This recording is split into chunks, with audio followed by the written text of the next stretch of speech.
오늘 아시아 시장은 전체적으로는 힘이 좀 빠진 하루였어. 중국은 차익 매물이 나오면서 숨고르기에 들어갔고 일본은 일부 종목 덕에 버텼지만 위로는 막힌 모습이었지. 자, 그러면 지금부터 하나씩 천천히 짚어보자. 첫 번째는 지수 흐름이야. 중국 상해 종합지수는 전일까지 3거래일 연속 올랐던 부담이 컸어. 장 시작을 3,908선 근처에서 약하게 열고 오전에는 3,903선을 중심으로 왔다 갔다 했지. 이후 오후장 초반에 3,888선까지 밀리면서 낙폭이 한번 커졌고 막판에 조금 만회해서 3,897선에서 마감했어. 이어서는 일본으로 넘어가 보면 니케이 지수는 분위기가 조금 달랐어. 장 시작을 49,494엔 수준에서 열면서 위로 치고 갔고 중간에는 49,500엔선을 두고 등락을 반복했지. 한때 49,243엔까지 밀리면서 하락 전환도 나왔지만 장 막판에 다시 반등해서 49,303엔 근처로 올라와 보합 수준으로 끝났어. 두 번째는 시장을 움직인 요인이야. 오늘 아시아 시장을 움직인 요인은 크게 네 가지야. 먼저 중국 쪽에서는 차익 실현과 관망 심리가 핵심이었어. 상해 지수가 최근에 3거래일 연속 오르면서 3,900선을 회복했잖아. 여기서 단기 고점 인식이 생기면서 차익 매도가 나오고 연말을 앞두고 위험 자산에 신중해지는 분위기가 겹쳤지. 다음은 중국의 연말 유동성 우려와 실적 공백 이슈야. 기업들이 계절적으로 실적 비수기 구간에 들어가 있고 연말에는 유동성이 줄어들 수 있다는 걱정이 커졌어. 중국 증권사 애널리스트들도 연말 유동성 위축을 언급하면서 전반적으로 위험 선호가 조심스러울 수 있다고 봤지. 실적 공백기에는 테마주 중심의 단기 매매나 투기적 자금이 움직일 수 있다는 코멘트도 나왔어. 이어서 대기 이벤트와 정책 기대감도 중요한 포인트였어.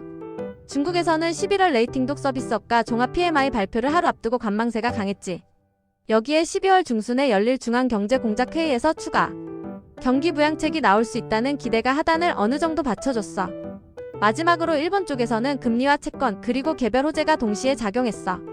일본에서는 환악이 크게 오르면서 투자 심리를 끌어올렸고 전일 하락에 따른 저가 매수도 들어왔어.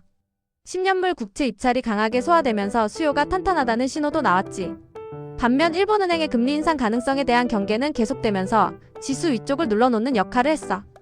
우에다 총재가 12월 회의에서 금리 인상 여부를 적절히 판단하겠다고 말하면서 기대가 더 커진 상태야. 세 번째는 업종 흐름이야. 중국에서는 전반적으로 약세 업종이 많았어. 소비 관련 쪽부터 재생에너지, 기술장비, 통신서비스 같은 성장주 성격의 업종들이 두루 밀렸지. 경기 민감인 금속과 광업 서비스업도 힘을 못 냈고 방어적인 제약과 화학 유틸리티까지 동반 약세였어. 일본은 분위기가 조금 갈렸어. 은행과 투자 서비스 관련주는 상대적으로 강했는데 금리와 채권 이슈가 겹치면서 관심이 몰렸지. 반대로 제약, 유틸리티, 소프트웨어와 IT 서비스, 소매, 에너지, 금속과 광업, 경기 관련 서비스, 기술 장비, 자동차 등은 전반적으로 약한 흐름이었어. 네 번째는 특징 종목 흐름이야. 먼저 중국 대표주 흐름부터 보면 뚜렷한 상승 테마는 없었어. 내몽고포두철강연합, 중국국제항공, 중신증권, 자금강업 같은 종목들이 하락 쪽에 이름을 올렸지. 철강항공, 증권, 자원주까지 고르게 밀리면서 시장 전반의 차익 매도 분위기를 보여줬어. 이어서 일본 기술과 AI 관련 흐름을 보면 환학이 시장의 중심에 섰어. 환학이 엔비디아와 물리적 AI 협업을 발표하면서 주가가 크게 뛰었지. 환학 로봇의 엔비디아 인베디드 컴퓨터와 AI 인프라를 적용해서 가상 공장에서 실제 로봇 동작을 재현하고 AI 학습 데이터를 효율적으로 만들겠다는 내용이야. 이 피지컬 AI가 보급되면 공장 내 AI 로봇 도입이 빨라질 수 있다는 기대가 주가에 반영된 모습이었어. 다음은 일본 금융주 흐름이야. 미쓰스미토모 파이낸셜 그룹과 미쓰비시 UFJ 파이낸셜 그룹이 함께 오르면서 은행주 강세를 이끌었어. 금리와 채권 쪽 이슈가 부각되면서 금융주에 수급이 붙은 흐름이었지. 마지막으로 일본 대형 성장주와 자동차를 보면 분위기가 좀 달랐어. 소프트뱅크 그룹이 크게 밀렸고 파나소닉과 샤프 같은 전자 관련주도 약세였어. 자동차 쪽에서는 닛산, 혼다, 도요타 등 주요 완성차들이 모두 하락하면서 지수에 부담을 줬지. 다섯 번째는 기타 특이 요인이야. 중국에서는 중앙경제공작회의가 12월 중순에 열릴 예정이라 추가 경기 부양책에 대한 기대가 계속 언급되고 있어. 또 11월 레이팅 독 서비스업과 종합 PMI 발표를 앞두고 있어서 단기적으로는 관망세가 강한 구조야. 역의 위안화는 연초 이후 약 4% 정도 오르면서 최근 몇 년 사이 가장 좋은 성과를 낼 수 있다는 평가도 나왔어. 일본에서는 10년물 국채 입찰이 강한 수요를 확인해주면서 채권 시장이 주목을 받았어. 우에다 총재는 12월 회의에서 금리 인상 여부를 판단하겠다고 했고 설령 인상하더라도 완화적 환경을 조정하는 수준이라는 점을 강조했지. 미국 관세 영향은 제한적이고 내년 춘투도 무난할 거라는 평가를 내놓으면서 시장이 여러 해석을 하는 분위기야.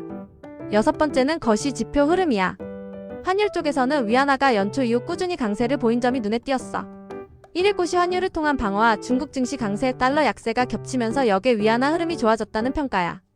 일본 쪽에서는 10년물 국채 금리가 높은 수준에 머무른 가운데 입찰 수요가 탄탄하게 확인되면서 금리와 통화 정책에 대한 경계와 기대가 동시에 작용하는 구도였어. 마무리를 해보면 오늘 아시아 시장은 중국은 차익 매물과 관망 속 조정, 일본은 개별 호재와 금리 변수 사이에서 숨 고르기를 한 날이었어. 내일 한국 시장에서는 중국의 정책 기대와 일본의 금리 이슈, 그리고 AI와 금융주 흐름이 어떻게 이어지는지 같이 체크해보면 좋을 것 같아. 오늘 정리 도움이 됐다면 구독과 좋아요 한 번씩 눌러주고 다음 영상에서 또 보자.